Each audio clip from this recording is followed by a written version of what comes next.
reading from my notes once again in my downloads folder. But I want to preface the space by saying all knowledge and wisdom that is shared here is for the highest and purest intentions of all involved. You can take this information as fact or fiction. It's all up to you because you're the creator anyways, and it's always your choice. So we have to come to a deeper comprehension of reality and what it means to be, to exist.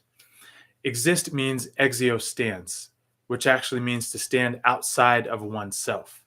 So existence is an illusion. As real as all this seems, it's we are standing outside of what we truly are. We are observing ourselves from a holographic experience. And that can sound really, really complicated and really intimidating to a lot of people who do not have a background or a conceptualization of reality. So what I'm going to do today is try to give a brief summary of the ether, because it's no different than if you take let's say you go to a different country that you've never been to before. You go to Japan. You're from America, but then you fly out to Japan. You've never been there before. It's your first time ever. You have to learn how to assimilate and how to navigate that reality that is now Japan. That's drastically different from what you've known to be in America. In order to get the best experience out of being in Japan, you got to understand what the environment entails, what it's made out of, how the people talk, what are their customs, what kind of food do they have, what are the rules and regulations, things like this, right? How does it work in Japan versus America? Well, let's see. Right now, we are beings of the ether. We are all spawns of the source. But the thing is, most of us only know ourselves in this physical form, in this 3D linear form. We do not comprehend that we are in the medium that sustains all things that some would call God or the source. And so therefore we are the immigrant who moved from America to Japan, and we have no clue what the heck is going on. We're kind of just walking around hoping that we figure it out as we go along. Well, I'm here to bring a little bit of clarity to that mentality.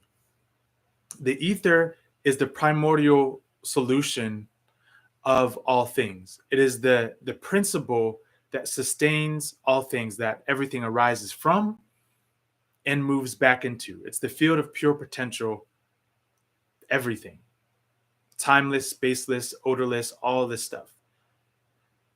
And the ether is a fine substance that can be equated to water. Water is the best principle that we can use to describe the dynamics of the ether. The ether follows fluid or not hydroacoustic, but water dynamics. I don't remember the fancy scientific word, which is to say, whenever it's influenced, it flows. It's a fluid, high vibrational substance that is the preliminary to all matter, all life, all things. Souls arise from the ether as the ether, and then whenever you unite, remove your identity as a specific being, you then become the ether again. You become the source again. You always are the source, but you get to a point on your journey where you learn how to be the source, but also your individuation as an ego or as a soul. So I want to talk about a specific concept in the ether called ether torsion. Again, this is not information that I've read or, heard anyone talk about. This is direct experience, noetic experience. So the word torsion is like twerk or torque, how to torque something, right? So it's like it's this movement, right? If we think of mill workers or something, they're always working with torsion devices or toroidal devices. You all know the torus, right? The flowing energy that goes like this from its center, goes around and around. This is the basic and fundamental principle in shape and movement of the ether. and I'll do a different class and a different video on why things spiral and why things actually have a centripetal gravitational pull or a gravitational field. But for now, let's just stick to this specific topic. So when a torus or a standing wave becomes so strong, it assimilates any near torus. So ether torsion is when a torus or a standing wave becomes so strong that it assimilates any near torus. So you have the field, the ether. You're thinking of something. The second you start to think of something, it starts to create a ripple in that field, in the ether, in the medium that is you, and you are affected by your thoughts. If the thought is strong enough, it'll generate its own flow. Okay, it'll create a torus. So for a third time, when a torus or a standing wave, which is repetitive thought or feeling or emotion or action, becomes so strong, it can now assimilate any near torus. For example, if you have a strong emotion, that strong emotion creates a vortex of or in the ether. It creates its own frequency field. If you attempt to shift your thoughts and feelings, you may notice that you keep looping and get pulled back into the thoughts and feelings and narratives that you were trying to escape or move on from. So many of you get caught in these emotional loops. You get caught in these emotional thought patterns that kind of just ruin your day, ruin the moment. And you're not really sure why you keep looping or why you keep getting stuck in these patterns. I'm sharing a different perspective that isn't so much about healing a trauma, but it's more designed to give you the foundation of how the energy is moving and how that affects you and how you can overcome it. For me, everything is about going to the core and to the root of something. I don't like to stay on the surface and try to figure it out there and put band-aids on it. So I'm explaining to you how your energy is flowing and what happens when you get into your own head and you start to perseverate on thoughts and things like this, and why it's hard for some people to move out of that energy, you know? So this first part, like I said, you have a really strong emotion come up. You had an argument with someone. Someone said something to you that just kind of made you feel a little crappy. That creates, if it's strong enough, it's going to create its own field. So the stronger the pulse wave, or the stronger the intention and the experience of that moment, the more powerful that torus is going to be. The more powerful, the more charged, and the more energy is going to be behind that experience. So I say here, if you attempt to shift your thoughts and feelings, you may notice that you keep getting looped and pulled back into those thoughts. So it's like a vortex, you know. Here's the vortex. Let's say the thought is, no one likes me. I don't have any friends. No one likes me. I don't have any friends. You want to switch that thought. You want to switch that thought to, wow, I get along with a lot of people. I have a lot of people who love and care about me. You start to think like that, but then you feel yourself being pulled back over here, because this vortex that was generated and created by the original thought pattern became so strong that now you have this little tiny one over here, and it's trying to, you know, you're trying to move on from this huge vortex that you created, right? So as this tiny one spinning, it's really hard to do, but I'm doing it. You find yourself being pulled in between two thought patterns. This is because a strong field was created, and if you were to walk into a room, everyone would be able to feel that energy, because your torus or aura will then begin to imprint and assimilate theirs. Meaning, if you're in a crappy mood and people walk into a room, they're going to be able to feel it and sense it. Why? Because you permeated the field. You shifted the frequency of the ether. You created a standing wave based on just how you're carrying yourself, based on how you're thinking, and now everyone is being impacted by that. Think of it like this. If you're swimming in a pool, and it's just you in the pool, and you're splashing your arms a lot, you're kicking your legs a lot, someone jumps in to go swimming, they're going to feel the waves being pushed against their physical body because you're kicking it and screaming it and splashing in the pool. It's the same thing energetically, albeit it's just not a physical thing that we can see, but it's happening all the time. So whenever you are in a funk or whenever you are in a positive or negative space, you create these ripples that are the frequencies of your thoughts and your feelings. And other people who are in that space with you can now feel that. All right. The mathematical sequence becomes resonant between your field and theirs. You have person A and person B. Person A is having a wonderful day, really powerful, uplifting day. Person B walks into the room and maybe they're not feeling their best, but they encounter the field of person A. And now there's a mathematical code or a sequence of what I call an ether pulse rhythm, which is just a very fancy way to say a standing wave or pattern that can be picked up on and exchanged by the two fields of energy now, by the two Tauruses, right? Everything in this room has its own mathematical code, its own sequence. This is why in the movie The Matrix, you see all those numbers on the screen. It's because every single item is made up of a frequency that can be boiled down to harmonics. And those harmonics are made up of the intentions of the consciousness that is thinking. And those harmonics can be categorized in numbers. So everything in here has, you see physical objects, but this is really just different frequencies with their own specific number. Everything combined creates this room. And so if you were to take something out of this room, if I took this beautiful crystal rockport right here, if I took this out of the room, it would change the overall dynamic of the room. If I take out this yoga mat, oh my gosh, yoga mat somewhere over there. Oh my God. If I took out the yoga mat, there we go. If I took out the yoga mat out of this room, it would change the overall dynamic of the room because the numbers would change, the frequency would change.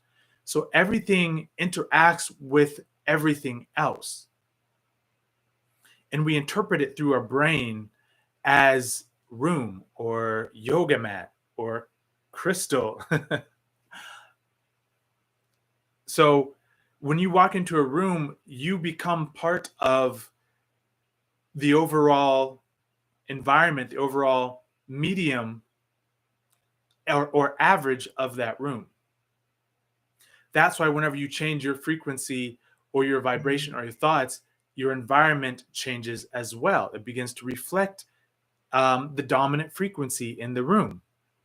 Okay, I hope this is making sense. This stuff that I'm sharing with you, these are not easy concepts to boil down into 3D language by any stretch. So I'm doing my best to make this digestible so that you can have more control over your life, so that you can have more of a enriching experience that isn't tainted, and you don't feel like you can't make any difference. You don't have to be victim to your own thoughts anymore. I'm trying to give you the nuances of reality now.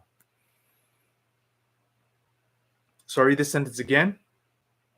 The mathematical sequence becomes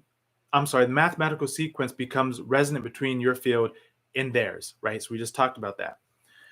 To truly shift your ether field or your torus or your aura, you must continually focus on raising your frequency until your aura or torus becomes that frequency, thereby making the unwanted frequency obsolete and transcend into your new resonance. This is really, really powerful. You're having an off day. You're feeling really crappy about something. You don't know why. It doesn't really matter, but that's just how you're feeling.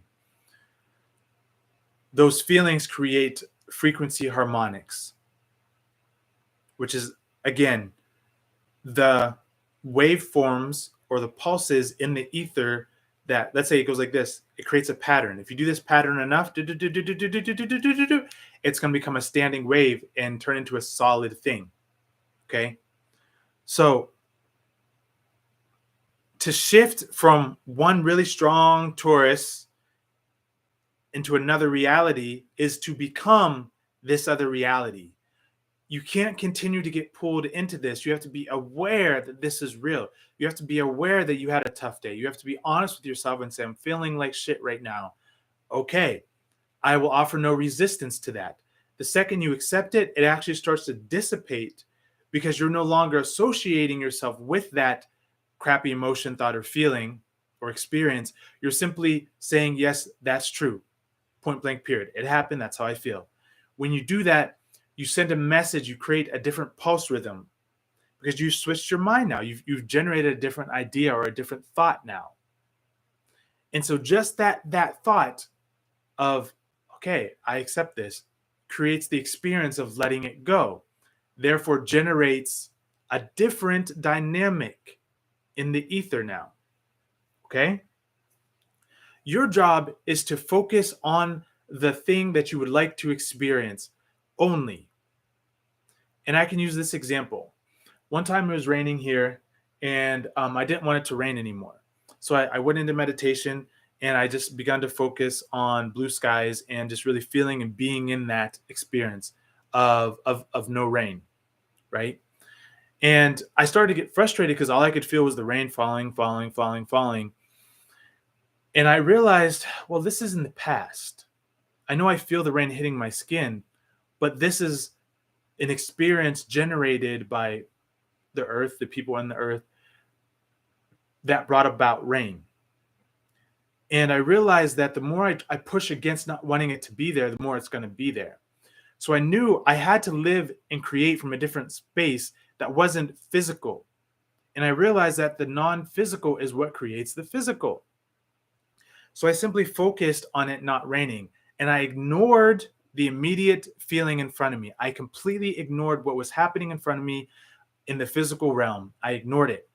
I pretended it wasn't there. I'm the creator. I'm creating a scenario in my mind where it's not raining. I'm feeling that. I'm being that. Within 5 minutes, probably less, it stops raining. And this is no joke. I had a friend come over, and he was like, wait, it's not raining anymore. I was like, yes, I just did this little magic thing. And long story short, that's the power that we have. And this is the same thing with our emotions. It's not that we ignore them. It's we have to accept, and then ignore and be like, okay, I accept, but now I'm saying no more. I'm now choosing to move into this different harmonic and this different experience. I'm focusing my energy and attention there now, right? And that'll generate and create the alternate experience that you're looking for. All right. This is why it's often challenging to get out of a negative loop, because the torus field that creates it was very strong. So one must focus and become stronger, thereby shifting the field. You have to become stronger than the original intention that you had set for something. It's like if you take a huge tidal wave and you just sort of like, this is a lot of energy. So now you have to generate an energy that can counterbalance that. And you do that by focusing on the thing that you want to focus on. Building a strong intellectual and flexible mind through puzzles, solving problems, helps grow your brain to think abstractly yet coherently, allowing you to have a broader perception and ability to think and process in multiple layers. So the ability to do what I'm saying, you have to have a brain that can handle this kind of thinking. You have to understand yourself on a deeper level. And a great way to strengthen your brain is to do puzzles, is to do brain teasers. I used to play these games all the time as a kid on my phone or whatever. And it was always like about solving things and just thinking abstractly. I used to play games like Escape the Room. There's this game called Unblock Me, where there's a red block. You have to move the other blocks around to get the block out. And it might not seem like much, but all those exercises strengthen the synapses, strengthen the neurons in your brain, and allow your brain to actually grow and expand.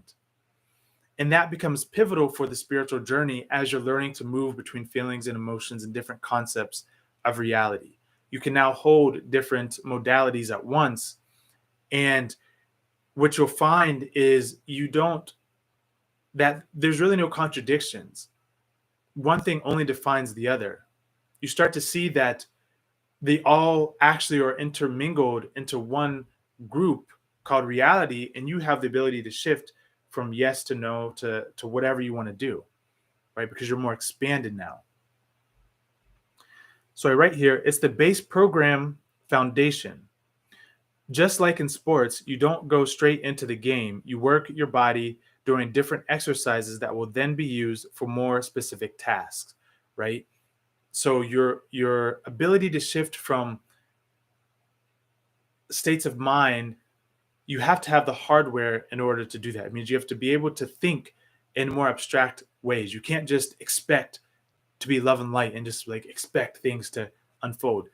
This is an internal process of consciousness that requires you to level up your software or your hardware, however you want to say it, in order to perceive reality and have the ability to move into different dimensions, to shift your consciousness at will.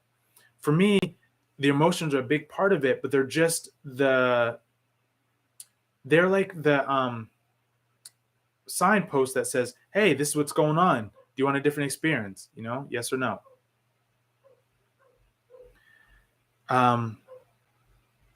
Okay, so then I say here,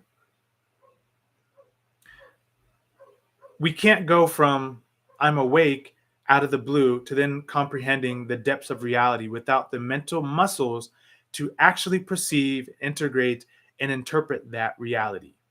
All right. So I kind of just summed that up. A lot of you have had your awakening. A lot of you may be experiencing an awakening, or you're going through your journey and you want to understand deeper levels of reality. You have to have the foundational principles in order to be able to perceive and conceptualize the next layers. Some great games that you can play just on your phone. Unblock Me. There's a beautiful game called Unblock Me. There's another one called Mind Valley. And then those are the two I have written down here. And my last note for today is create from the future. So we don't create from the now moment. The now moment doesn't exist. A lot of people say that time is now. Time is not now. Time is a perception of of a being with self-awareness. That's all it is. When you don't have self-awareness, there's no time, because there's no experience of me as this and you as that. There's no reference point. So we don't live in the now. Every time it's the now is gone. It's no longer the now. The now is forever. It's inescapable. Well, no, it's not inescapable. The now is just as an illusion as time. Let's just say that. So what we do is we live in the creator space, meaning, like I talked about, whenever I didn't want it to rain, I had to be in the creative zone of creating the experience and experiencing what it was like to not having it be rainy. I became the experience of no rain. Right? So if I were living in the now, I would have been focusing on the rain, which is not going to change anything. I shift my perception to the modality, person, place, or thing I would like to experience, and I live in that space. That's where you create your reality. That's where you generate different etheric pulse rhythms from. Remember, everything is the ether. Your thoughts, your feelings, your emotions, your actions impact the medium. The medium then takes on the form of your dominant thinking and your frequency to give you the experience of you. So you have to be consciously aware of what it is you're being, because you never experience what you want. You only experience what you are. You are a self-fulfilling prophecy.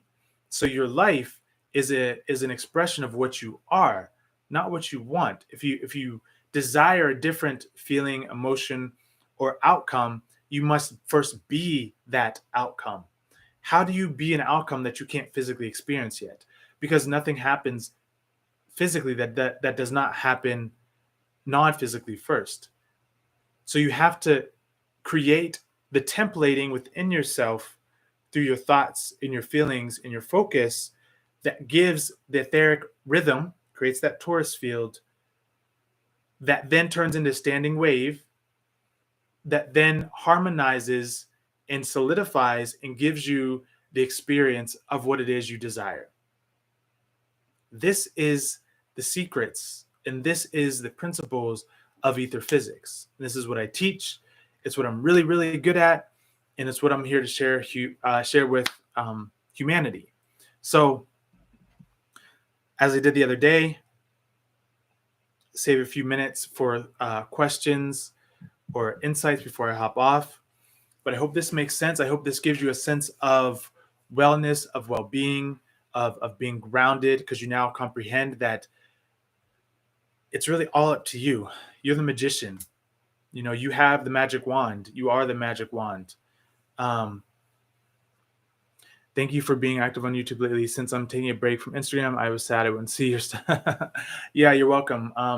Yeah, I've decided it makes more sense to go on YouTube, reach a different audience, connect with people who maybe have not had a chance to experience cosmic frequency. So yeah, I'm really enjoying YouTube. So if you guys enjoy these lives, enjoy these shares, you know, feel free to send donations, support any way you can. Yeah, like I always say, I'm having an event in May. So this would be an in-person event, only 12 people. There's only tickets with 12 people. See if there's any of the last notes. So yeah, I mean, that's it. If you have a strong emotion, just know that it'll shift the second you decide you want it to, but you have to focus your consciousness in a different area. This isn't bypassing, this isn't any of that stuff. This is just a next tier of being a conscious being, right? You accept what you have gone through, you don't resist it, but you also don't latch onto it. And then you consciously choose to generate a different ethereal experience. Everything happens from the inside out. And I can prove this if I say the word orange. What are you going to see in your mind? An orange. If I say the word tree, you're going to see tree, right? So everything is ethereal first and foremost. That is the base principle of reality. That is it for now. I trust I'll see some of you in May. And if not, I have other events, planned after that. So peace for now, everyone.